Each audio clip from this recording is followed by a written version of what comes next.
جمعے کے دن درود و سلام پڑھنے کی بڑی برکتیں، بڑی فضیلتیں، بڑی عظمتیں ہیں۔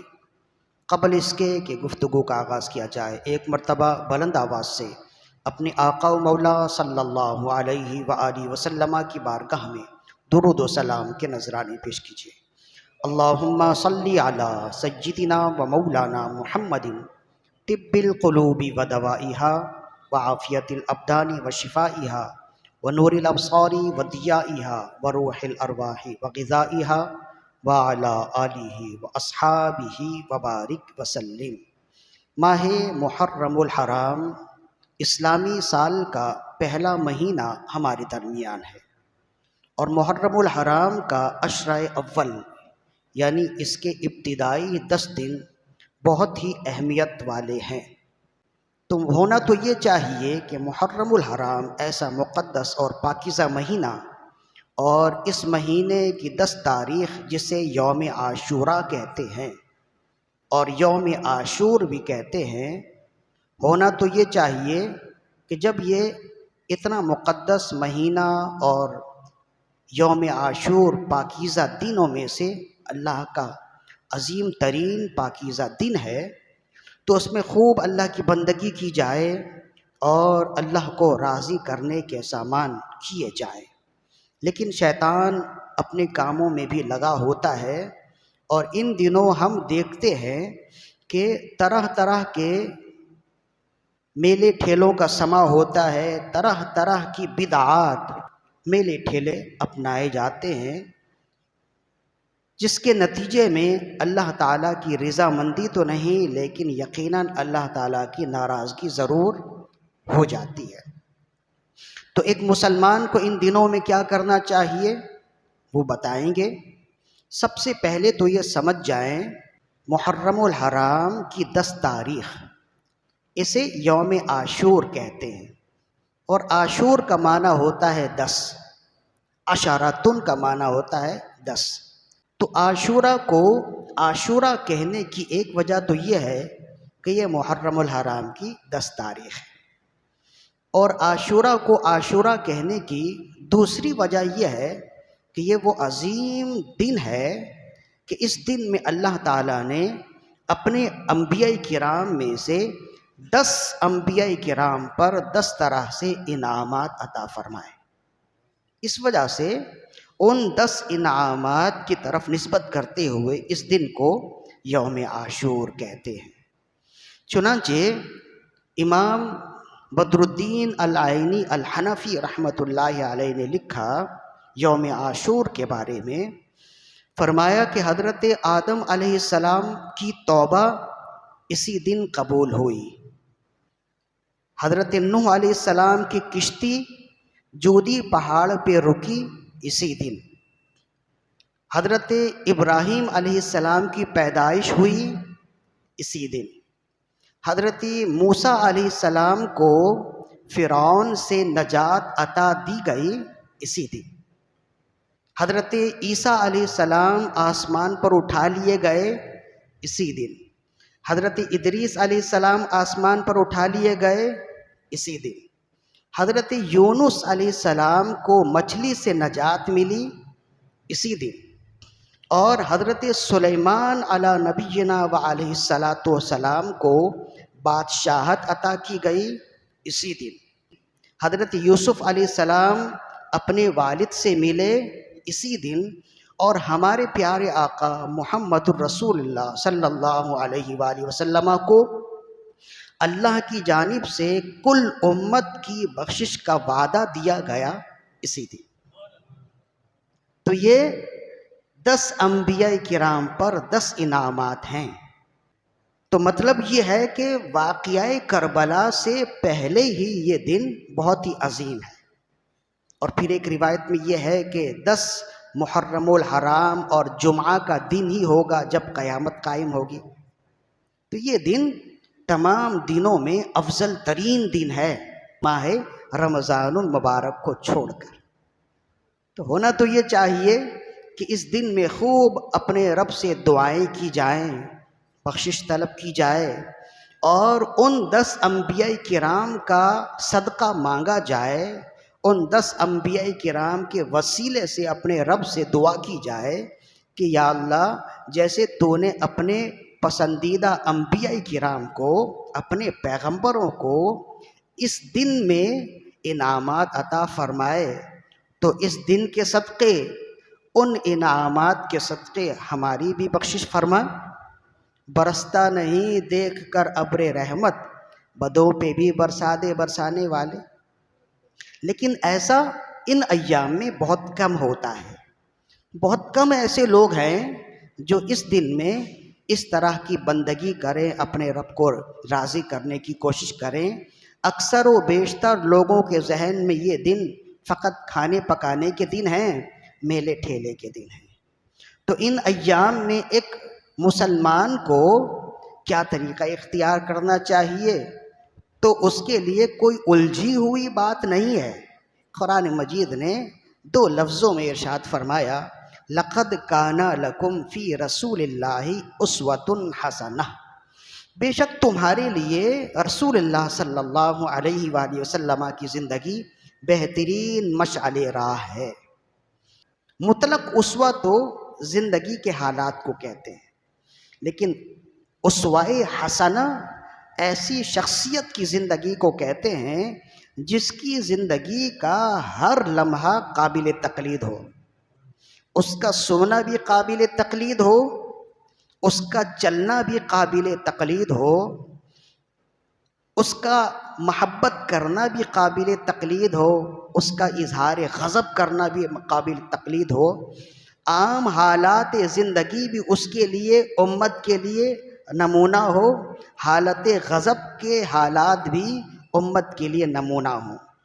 ساری دنیا میں پیارے آقا صلی اللہ علیہ وآلہ وسلم کی ذات کے علاوہ کسی کی ذات ایسی نہیں ہے جس کی ذات کا ایک ایک لمحہ قابل تقلید ہو، سوائے ہمارے آقا صلی اللہ علیہ وآلہ وسلم کے۔ اسی وجہ سے جب ایک صحابی رسول اللہ صلی اللہ علیہ وآلہ وسلم کا ہر فرمان لکھا کرتے تھے نا، حضرت عبداللہ ابن عمر ابن ابی العاص رضی اللہ عنہما کہتے ہیں ہر کچھ لکھا کرتے، تو ایک صحابی نے انہیں مشورہ دیا، آپ کیوں لکھتے ہیں؟ تو انہوں نے کہا کہ میں اس لیے لکھتا ہوں تاکہ رسول اللہ صلی اللہ علیہ وآلہ وسلم کی ہر بات محفوظ ہو جائے، تحریر میں آ جائے۔ تو انہوں نے کہا دیکھیں بعض اوقات رسول اللہ خوشی کے حال میں ہوتے ہیں، بعض اوقات رسول اللہ عام حالت میں ہوتے ہیں، کبھی کبھی آپ حالت غضب میں ہوتے ہیں، غصے میں ہوتے ہیں۔ تو حالت غضب میں عام انسان تو بہت کچھ ایسا بول دیتا ہے جو نامناسب ہو، تو رسول اللہ صلی اللہ علیہ وآلہ وسلم کی ہر بات لکھا مت کرو، جب عام حالت میں ہو وہ لکھ لیا کرو، خوشی کے حال میں ہو وہ لکھ لیا کرو، غصے کی حالت میں نہ لکھا کرو۔ تو کہتے ہیں انہوں نے لکھنا پھر چھوڑ دیا۔ پھر رسول اللہ صلی اللہ علیہ وآلہ وسلم نے ان سے پوچھا آپ لکھتے کیوں نہیں؟ عرض کیا یا رسول اللہ صلی اللہ علیہ وسلم مجھے ایسا ایسا مشورہ دیا گیا کہ آپ حالت غضب میں ہوتے ہیں، تو ہو سکتا ہے کہ ایک انسان جیسے حالت غضب میں نامناسب بات بول دیتا ہے، تو ہو سکتا ہے کہ شاید آپ سے بھی ہو جائے، اس لیے میں آپ کی حالت غضب کی بات نہیں لکھا کرتا۔ تو پیارے آقا صلی اللہ علیہ وسلم نے ارشاد فرمایا میں کسی حال میں بھی رہوں میری زبان سے حق کے علاوہ کچھ نہیں نکلتا۔ وہ زبان جس کو سب کن کی کنجی کہیں اس کی نافذ حکومت پہ لاکھوں سلام، وہ دہن جس کی ہر بات وحی خدا اس کی نافذ حکومت پہ لاکھوں سلام۔ تو یہ ہے ہمارے آقا صلی اللہ علیہ وآلہ وسلم کی سیرت طیبہ۔ اسی وجہ سے آپ کی سیرت کو فقط اسوہ نہیں کہتے، اسوہ حسنہ کہتے، اس لیے کہ انسان جب خوشی کے وقت میں ہوتا ہے، خوشی کی حالت میں ہوتا ہے، بہت میٹھی میٹھی بول رہا ہوتا ہے، لیکن جب غصے میں ہوتا ہے تو نہ جانے کیا کچھ بول دیتا ہے، تو اس وقت اس کی بات لائق تقلید نہیں ہے۔ لیکن قربان جائیں آقا صلی اللہ علیہ وآلہ وسلم کے کہ آپ کی زندگی کا ہر ایک لمحہ لائق تقلید ہے، خواہ آپ حالت غضب میں ہوں، خواہ آپ حالت خوشی میں ہوں۔ تو رسول اللہ صلی اللہ علیہ وآلہ وسلم کی زندگی جب ہمارے لیے مشعل راہ ہے تو اب پوچھنے کی ضرورت ہے کہ یا رسول اللہ صلی اللہ علیہ وآلہ وسلم ان ایام میں ہمیں کیا کرنا چاہیے؟ تو رسول اللہ صلی اللہ علیہ وآلہ وسلم نے خود ارشاد فرمایا، حضرت ابو ہریرہ رضی اللہ عنہ کہتے ہیں رات کے وقت ایک صحابی بارگاہ رسالت میں حاضر ہوئے، سردی کے ایام ہیں، تو آپ اپنے حجرے سے باہر تشریف لائے، چادر اوڑھ رکھی ہے آپ نے، تو گفتگو ہو رہی تھی تو چادر کے اندر سے کچھ ہلنے جلنے کی آواز آئی۔ عرض کیا رسول اللہ صلی اللہ علیہ وآلہ وسلم چادر کے اندر کون ہے؟ جب آپ نے چادر اتاری تو دیکھا ایک طرف امام حسن ہے، دوسرے طرف حسین ہے۔ ان دونوں کا نام جب لیتے ہیں نا تو حسنین کہتے ہیں۔ حسنین کا مطلب ہوتا ہے حسن اور حسین دونوں، اور انہی کے نام کے ساتھ صرف حسنین نہیں کہتے بلکہ کریمین لگا دیتے ہیں، یعنی حسنین کریمین۔ تو آپ نے چادر کے اندر جب آپ نے چادر ہٹائی تو دیکھا ایک طرف گود میں ایک طرف امام حسن ہے اور ایک طرف امام حسین ہے۔ آپ نے فرمایا میں ان دونوں سے محبت کرتا ہوں اور اس سے بھی محبت کرتا ہوں جو ان دونوں سے محبت کرے۔ تو ایک ہمیں تقوی، ایک ہمیں تقلید ملی نا، بالعموم پوری زندگی اور بالخصوص ان ایام میں کہ یہ امام حسین کی شہادت اور آپ کے رفقا کی شہادت کے ایام ہیں، ان دنوں میں خوب امام حسین سے محبت کا چرچا کریں اور ان کی محبت کا تذکرہ کریں، ان کا ذکر کریں۔ یہ رسول اللہ صلی اللہ علیہ وآلہ وسلم کی زندگی سے ہمیں ملا، اور یہی عمل رسول اللہ کے صحابہ نے ہمیں کر کے دکھایا۔ چنانچہ کہتے ہیں ایک صحابی رسول ہیں حضرت زید بن ثابت رضی اللہ عنہ، زبردست صحابی رسول اور عالم دین صحابی رسول، وہ ایسے عالم جنہیں خود رسول اللہ نے علم سکھایا پڑھایا، حضرت زید بن ثابت رضی اللہ عنہ۔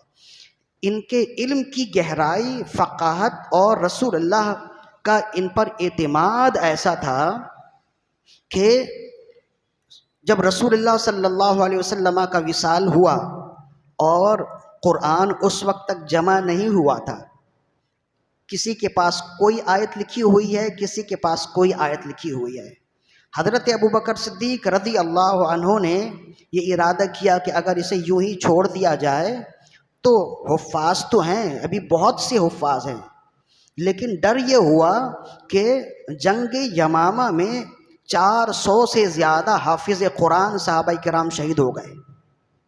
تو آپ کو ڈر ہوا کہ اگر یوں ہی حفاظ شہید ہوتے رہے تو ہمارے پاس کوئی دوسرا راستہ تو نہیں ہے قرآن مجید کو یاد کرنے کا، یوں ہی سینہ بسینہ قرآن مجید ایک دوسرے سے یاد کر رہے ہیں، اگر تمام حفاظ چلے گئے تو پھر خدا نہ خواستہ قرآن مجید غیر محفوظ ہوگا۔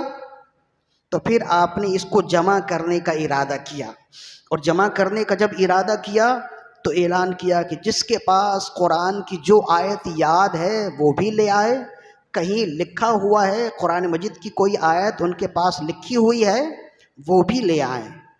تو اب لے آئیں تو کس کے پاس لائیں؟ فرمائے زید بن ثابت کے پاس لائیں۔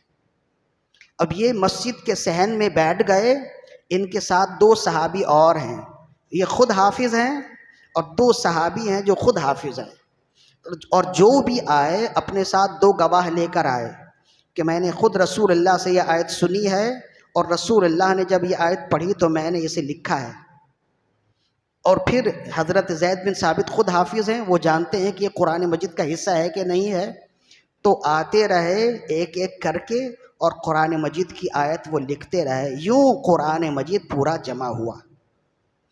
تو صحابہ کرام بالخصوص حضرت صدیق اکبر رضی اللہ عنہ جو مردم شناس ہیں، انہوں نے قرآن مجید کو ایک جگہ جمع کرنے کے لیے جسے منتخب کیا وہ حضرت زید بن ثابت رضی اللہ عنہ ہیں۔ تو ان کی علمی فقاہت، علمی گہرائی کا اسی سے اندازہ ہوتا ہے کہ اتنا بڑا اعتماد ہے کہ خود قرآن مجید کو جمع کرنے پر امیر المومنین نے جس پر اعتماد کیا وہ حضرت زید بن ثابت ہیں۔ تو کتنا بڑا علمی مقام ہے۔ تو کہتے ہیں کہ حضرت زید بن ثابت رضی اللہ عنہ اپنے کھیت میں ہیں، فصل کے لیے کچھ کام کر رہے ہیں۔ رسول اللہ صلی اللہ علیہ وآلہ وسلم کے چچا حضرت عباس رضی اللہ عنہ ان سے ملنے کے لیے آئے۔ حضرت زید بن ثابت رضی اللہ عنہ ان کے لیے کھڑے ہو گئے، ان کے پیشانی کو بوسہ دیا، دست بوسی کی، وہ چادر بچھائی اور اپنی جگہ انہیں بٹھایا۔ انہوں نے عرض کیا آپ میری اتنی عزت ایسی تکریم کیوں کر رہے ہیں؟ تو عرض کرنے لگے ہمیں رسول اللہ نے یہی حکم دیا ہے کہ جو رسول اللہ کے خاندان والے ہیں ان کے ساتھ ایسی عزت کی جائے، تو ہم آپ کی اس وجہ سے عزت کر رہے ہیں کہ آپ رسول اللہ کے چچا ہیں۔ حضرت عباس نے جب یہ سنا کھڑے ہوئے، حضرت زید بن ثابت کا پیشانی چوما، دست بوسی کی اور دامن چوما اور پھر انہیں اپنی جگہ بٹھایا اور عرض کرنے لگے ہمیں بھی رسول اللہ نے حکم دیا ہے کہ عالم کی ایسی عزت کرے۔ تو یہ ہے ایک دوسرے سے جسے ہم کہتے ہیں نا عزت چاہتے ہو تو عزت کرو، جب تم عزت کرو گے تو تمہیں بھی عزت کی جائے گی۔ تو یہ دونوں صحابی ہیں اور دونوں ایک دوسرے کا اکرام کر رہے ہیں رسول اللہ کے قول کی وجہ سے، رسول اللہ کے فرمان کی وجہ سے۔ تو یہی ہے کہ جیسے آل رسول کا ادب و احترام صحابہ کرام نے کیا، ہمیں بھی ان کا ادب و احترام کرنا ہے۔ حضرت ابو ہریرہ رضی اللہ عنہ امام ذہبی نے سیر اعلام النبلاء میں لکھا کہ ایک جگہ امام حسین رضی اللہ عنہ جنازے پر گئے تو صحابی رسول ابو ہریرہ رضی اللہ عنہ بھی ہیں۔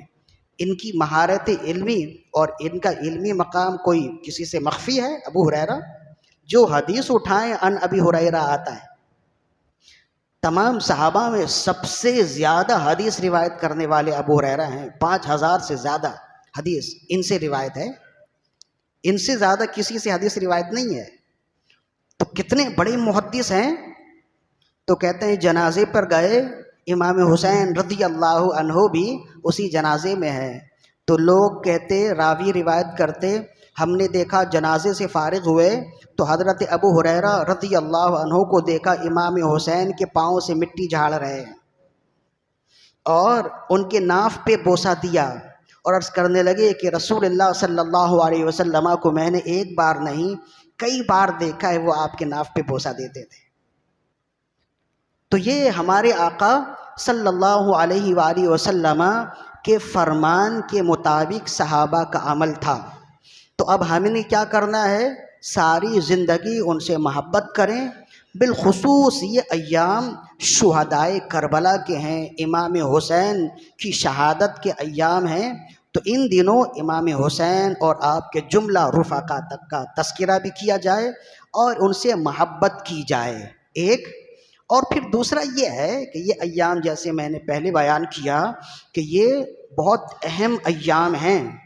اس کی اہمیت کی ایک وجہ تو میں بیان کر چکا کہ 10 انبیاء کرام پر نعمتوں کا نزول اس دن میں ہوا، اس وجہ سے عاشورے کے دن کو عاشورہ کہتے ہیں۔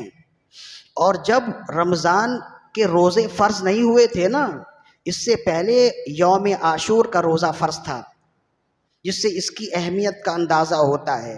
پورے سال میں علماء نے فرمایا کسی دن کا روزہ عاشورے کے روزے سے زیادہ فضیلت والا نہیں ہے۔ اس دن کی اہمیت مسلمانوں میں بھی ہے، عیسائیوں میں بھی ہے، یہودیوں میں بھی ہے، حتیٰ کہ مشرکین مکہ میں بھی تھا۔ اب کیوں تھا وہ پھر وقت زیادہ ہو جائے گا۔ تو اب یہ ہے کہ اس دن کی اہمیت جب زیادہ ہے تو اس دن میں کیا کریں؟ تو ایک صحابی نے عرض کی جس کو معجم کبیر میں روایت کی کہ یا رسول اللہ ماہ رمضان کے علاوہ آپ مجھے کس دن میں روزہ رکھنے کی تاکید فرمائیں گے؟ آپ نے فرمایا، حضرت مولا علی اس کو روایت کرنے والے ہیں، آپ نے فرمایا رمضان کے علاوہ اگر تم روزہ رکھو تو عاشورے کا روزہ رکھو، کہ اس لیے کہ یہ شہر اللہ ہے، یہ اللہ کا مہینہ ہے۔ اور فرمائے اس دن اللہ نے ایک قوم کی توبہ قبول فرمائی تھی، وہ قوم یونس ہے، اور فرمائے مزید اللہ قوموں کی توبہ اس دن میں قبول فرمائے گا۔ تو اس دن میں روزہ بھی رکھنا ہے، یہ رسول اللہ صلی اللہ علیہ وسلم کا ارشاد بھی ہے اور آپ کی سنت بھی ہے۔ صحیح مسلم کی حدیث ہے اور سنن ابن ماجہ کی بھی حدیث ہے کہ رسول اللہ صلی اللہ علیہ وآلہ وسلم نے عاشورے کا روزہ رکھا۔ ابن عباس رضی اللہ عنہما روایت کرنے والے، اور آپ نے فرمایا کہ جب صحابہ کرام نے عرض کیا رسول اللہ صلی اللہ علیہ وسلم آپ نے عاشورے کا روزہ رکھا ہے، تو یہودی بھی عاشورے کا روزہ رکھتے ہیں اس وجہ سے کہ فرعون کے ہاتھ سے اللہ نے عاشورے کے دن نجات دی تھی، تو اس کے شکرانے میں یہودی بھی روزہ رکھتے ہیں اور آپ بھی رکھتے ہیں۔ آپ نے فرمایا آئندہ سال میں 2 روزے رکھوں گا، 9 اور 10 دونوں کا روزہ رکھوں گا، تاکہ روزہ بھی ہو جائے، عاشورے کی برکت بھی برقرار رہے اور یہودیوں سے مخالفت بھی ہو جائے۔ تو اسی لیے کہا گیا کہ سنت بہتر یہ ہے کہ 9 یا 10 کا رکھے یا 10 اور 11 کا رکھے، لیکن اگر صرف ایک روزہ بھی رکھ لے تب بھی حرج نہیں ہے، ناپسندیدہ ضرور ہے، اس لیے کہ عاشورے کا روزہ یہودی بھی رکھتے ہیں نا، اسی لیے کہا گیا کہ رسول اللہ کی سنت یہ ہے کہ 2 روزہ رکھے، لیکن اگر کوئی 2 روزہ نہیں رکھ سکتا ہے تو ایک بھی رکھ لے تو کوئی حرج کی بات نہیں ہے، اسے پورا ثواب ملے گا۔ تو عاشورے کا دن کا روزہ رکھیں، یہ رسول اللہ صلی اللہ علیہ وسلم کی سنت ہے، اور جب روزہ رکھیں گے تو روزہ رکھنے کے بعد بندہ ایسے ہی ڈھیلا ہو جاتا ہے، تو وہ پھر میلے ٹھیلے میں جانے کی طاقت بھی نہیں رکھے گا۔ تو عاشورے کے دن روزہ رکھیں، قرآن مجید کی تلاوت کریں، بالخصوص جو ہمارے نوجوان ساتھی ہیں جو ان دنوں جو ہے نا وہ میلے ٹھیلے میں نکل جاتے ہیں، بیکار چیزوں میں، بیکار کاموں میں اس قیمتی وقت کو ضائع کرتے ہیں، تو وہ یہ کریں 2-4 اپنے ساتھیوں کو ملا کر اپنی گلی میں قرآن خوانی کا اہتمام کریں، ایصال ثواب کریں، کچھ پکائیں، کچھ خود بھی کھائیں، بچوں کو کھلائیں، فقیروں یتیموں کو کھلائیں، بالخصوص ان ایام میں جو آل رسول ہیں ان کی خدمت کریں، اور اس نیت سے خدمت کریں کہ یہ ایام امام حسین کے ایام ہیں۔ تو اس طرح سے کام کریں گے نا تو یہ تعمیری کام ہے، ورنہ انسان جو ہے نا وہ آیا اور چلا گیا، کسی کو کوئی یاد نہیں کرتا ہے، انسان یہ سمجھتا ہے کہ وہ اہم ہے لیکن یہ اس کا وہم ہے، وہ آیا اور چلا گیا، بس ایسے ہی چلتا ہے۔ لیکن اگر کوئی تعمیری کام کر جائے، کوئی ایسا کام شروع کر جائے جو بہترین ہو، اس کے بعد بھی وہ کام چلتا رہتا ہے۔ تو ایسا کریں اپنی گلی میں، اپنے محلوں میں، اور یہ کام بوڑھوں سے زیادہ یہ نوجوانوں کے کام ہیں، وہ ایکٹیو ہوتے ہیں، وہ یہ کام کریں اور اس انداز میں کریں کہ پھر ہمیشہ وہ یہ کام کرتے رہیں، اپنے ساتھیوں کو جوڑتے رہیں۔ تو اس طرح سے اللہ کے دین کی سربلندی بھی ہوگی، اس دن کی برکت بھی ملے گی، اور پھر یہ ہے کہ جو بزرگان دین ہیں، جو شہداء ان ایام میں شہید ہوئے، ان کی روحیں بھی خوش ہوں گی، ان کا تذکرہ بالخیر بھی ہوگا۔ 2 باتیں، یعنی روزہ رکھنا ہے اور ان ایام میں خوب اللہ کی بندگی کریں، توبہ کریں، استغفار کریں، قرآن مجید کی تلاوت کریں، فاتحہ خوانی کا اہتمام کریں۔ اور پھر یہ ہے کہ ایک حدیث میں آیا جس کو امام بیہقی نے شعب الایمان میں نقل کیا کہ رسول اللہ صلی اللہ علیہ وآلہ وسلم نے ارشاد فرمایا من وسع علی عیالہ و اہلہ فی یوم عاشوراء وسع اللہ تعالی علیہ سائر سنتہ او کما قال، فرمایا جو عاشورے کے دن اپنے گھر والوں کے لیے دسترخوان وسیع کرے گا، پورا سال اللہ تعالیٰ اس کے لیے وسعت عطا فرمائے گا۔ تو اپنے گھر میں ہی ہمیں نہ کھلائیں، کسی دوسرے کو نہ کھلائیں، اپنے گھر میں بیوی بچوں کو کھلائیں، کچھ اچھا پکائیں، اور اللہ پاک اگر توفیق دے تو 2-4 اڑوس پڑوس میں بھی دے دیں۔ اس طرح سے کریں گے، یعنی اپنے روز مرہ کے کھانے کے علاوہ کچھ اچھا پکا کر اگر تقسیم بھی کریں، کھلائیں بھی، تو اللہ پاک اس دن کی برکت سے اور رسول اللہ کے اس فرمان کی برکت سے پورے سال وسعت عطا فرمائے گا۔ دیکھیں یہ جو چانس کے ایام ہیں نا، یہ ہم چھوڑ دیتے ہیں، پھر پورے سال روتے رہتے ہیں کہ اتنا کمانے کے باوجود پورا نہیں ہوتا ہے۔ تو جب پھر وہ آتے ہیں تعویذ کے لیے کہ کوئی تعویذ دیں کہ کہیں دبا دیا جائے کہ مال آئے تو پھر آتا ہی رہے۔ تو یہ جو ہے نا، یہ اچھے ایام ہیں، یہ وسعت کے ایام ہیں، رسول اللہ نے خود فرمایا، تو ان ایام میں اس طرح کی برکت کے کام کریں۔ جب برکت کے کام کریں گے تو انشاءاللہ ضرور برکت ملے گی۔ ایک بات ذہن میں آتا ہے کہ ابھی تو کہا کہ روزہ رکھ لیں، پھر وسعت کریں، پھر کھائیں پکائیں، تو پھر دو الگ الگ بات ہو گئی نا۔ تو حکیم الامت مفتی احمد یا خان نعیمی رحمۃ اللہ علیہ نے فرمایا کہ روزہ بھی رکھے اور دسترخوان میں وسعت بھی کرے، اپنے گھر میں بچوں کو کھلائے اور جو روزہ نہیں رکھ پائے انہیں کھلائے، اور پھر دسترخوان میں وسعت اس طرح کرے کہ افطار میں خود بھی کھا لے، تو اس طرح سے اس کا روزہ بھی ہوگا، اور جو روزے دار نہیں ہیں ان کے لیے اس کی طرف سے وسعت بھی ہو جائے گی۔ تو اس طرح سے کام کریں گے تو اللہ پاک انشاءاللہ برکتیں عطا فرمائے گا۔ ایک اور بھی کام ہے جو علماء نے فرمایا، اور بہت سارے علماء نے لکھا، بالخصوص اسماعیل حقی رحمۃ اللہ علیہ نے روح البیان میں لکھا کہ عاشورے کے دن ضرور نہائے۔ فرمائے اس دن جو نہائے گا اللہ پاک کی رحمت سے امید ہے پورے سال اسے بیماری نہیں لگے گی، اور فرمائے اس کی وجہ یہ ہے کہ عاشورے کے دن آب زمزم دنیا کے تمام پانیوں میں ملا دیا جاتا ہے۔ یہ علماء نے لکھا۔ تو دیکھیں ہم تو ماننے والے ہیں، ہمیں بتایا گیا ہم نے مان لیا، لیکن بعض ایسے لوگ ہوتے ہیں جو بال کی کھال اتارنے کی کوشش کرتے ہیں، تو وہ محروم رہ جاتے ہیں۔ علماء جو بھی بتائیں تو یہ نہ کہا کریں کہ یہ کیسے ممکن ہے، اللہ کی قدرت میں سب کچھ ہے، اللہ جو چاہے کر سکتا ہے نا، اور یہ اللہ کی قدرت سے بعید نہیں ہے۔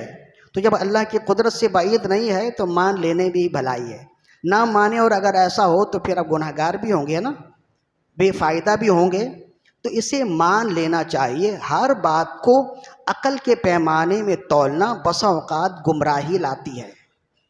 تو علماء نے فرمایا ایسا ہے تو ہمیں یقین کر لینا چاہیے ایسا ہی ہے، لیکن بہرحال جو عقل کے گھوڑے دوڑاتے ہیں ان کے لیے ایک اس کی مثال بھی ہے، مطلب ہر بات جن سے ہضم نہیں ہوتی ہے ان کے لیے ایک مثال بھی ہے۔ مثال کے طور پر امام حیثمی نے، حدیث شریف ہے، امام حیثمی نے مجمع الزوائد میں لکھا اور فرمایا یہ حدیث صحیح حدیث ہے۔ حضرت ابن عباس رضی اللہ عنہما انار کھا رہے ہیں، اور انار کھاتے ہوئے جو ہے نا ایک انار کا دانہ نیچے گر گیا، آپ نے اسے اٹھا کر کھا لیا، تو کسی نے کہا یا سیدی پورا انار تو کھا لیا تھا، یہ ایک دانہ گر گیا تو آپ نے اسے کیوں اٹھا کر کھا لیا، چھوڑ دیتے؟ تو آپ نے فرمایا رسول اللہ صلی اللہ علیہ وآلہ وسلم نے ارشاد فرمایا ہے دنیا کے ہر ایک انار میں جنت کا ایک دانہ ہوتا ہے، تو فرمایا شاید یہی دانہ جنتی دانہ ہو، اس وجہ سے میں نے اسے اٹھا کر کھا لیا۔ تو بس جس طرح ہر انار میں جنت کا ایک دانہ آ سکتا ہے، ایسے ہی عاشورے کے دن دنیا کے ہر پانی میں آب زمزم آ سکتا ہے۔ تو اب اس میں تو کوئی ایسی بات نہیں ہے جو عقل میں آنے والی نہ ہو۔ تو جو ماننے والے ہیں وہ مانیں، اور جو دلائل سے ماننے والے ہیں وہ دلائل سے مانیں۔ تو بہرحال ان دنوں اپنے رب کی بندگی کیجیے، اور عاشورے کا دن بہت اہم دن ہے، اس دن اپنے آپ کو گناہوں سے محفوظ رکھیے۔ یہ ڈھول تماشوں کا دن نہیں ہے، جس کی شادی میں ڈھول نہیں بجا اس کی شہادت میں ڈھول بجانا کوئی عقل مندی ہے؟ تو یہ ڈھول بجانے کے ایام نہیں ہیں، بوڑھے تو نہیں بجاتے، وہ سمجھدار ہیں، یعنی جو عقل مند ہیں۔ نوجوانوں کو کون سمجھائے؟ تو آہستہ آہستہ ہم سمجھانے کی کوشش کر رہے ہیں۔ اگر ایک سال میں ایک نوجوان بھی سمجھ جائے تو ہو سکتا ہے کہ آہستہ آہستہ بہت کچھ سمجھ میں آ جائے۔ تو ان چیزوں سے اپنے آپ کو دور رکھیے، فقط اللہ کی بندگی کیجیے، سبیلیں لگائیں، کھانے پینے کی جو چیز آپ بنا سکتے ہیں کھلا سکتے ہیں کھلائیں، یہی ان دنوں کے لیے خاص عبادات ہیں۔ اور بالخصوص قرآن کی تلاوت کریں، نمازوں کا اہتمام کریں، روزہ رکھیں، یہی ہیں۔ باقی یہ ہے کہ باقی جو معمولات آپ دیکھ رہے ہیں کہ ان دنوں ایسا تو ہونا تو یہ چاہیے کہ اللہ کا گھر آباد ہو جائے، لیکن ان دنوں اللہ کا گھر ویران ہو جاتا ہے اور چوکیں آباد ہو جاتی ہیں۔ اللہ کے گھر کو آباد کیجیے، اور وہ سارے کام لا یعنی کام ہیں، طرح طرح کی منتیں، طرح طرح کی باتیں، ہیلے جھمیلے، ان ساری چیزوں سے دور کیجیے، اپنے آپ کو صاف کیجیے۔ امام حسین کا فقیر بنانا یہ میں نے لکھ بھی دیا ہے، پچھلے سال بھی لکھا تھا، اس سال بھی لکھا ہے کہ فقیر بنانا یہ بھی ناجائز ہے، اس لیے کہ جو صاحب نصاب ہے اسے مانگنا وہ حرام ہے، خواہ وہ حسین کے نام پہ مانگے خواہ اللہ کے نام پہ مانگے، وہ حرام ہے۔ تو ایک حرام کام ہے تو اس سے آپ کو کیسے برکت ملے گی؟ تو ان چیزوں سے دور رہیے، انشاءاللہ اللہ پاک برکات عطا فرمائے گا۔ اللہ تعالیٰ سے دعا ہے کہ ہماری آج کی حاضری اپنے بارگاہ میں قبول و مقبول فرمائے۔ وما علینا الا البلاغ۔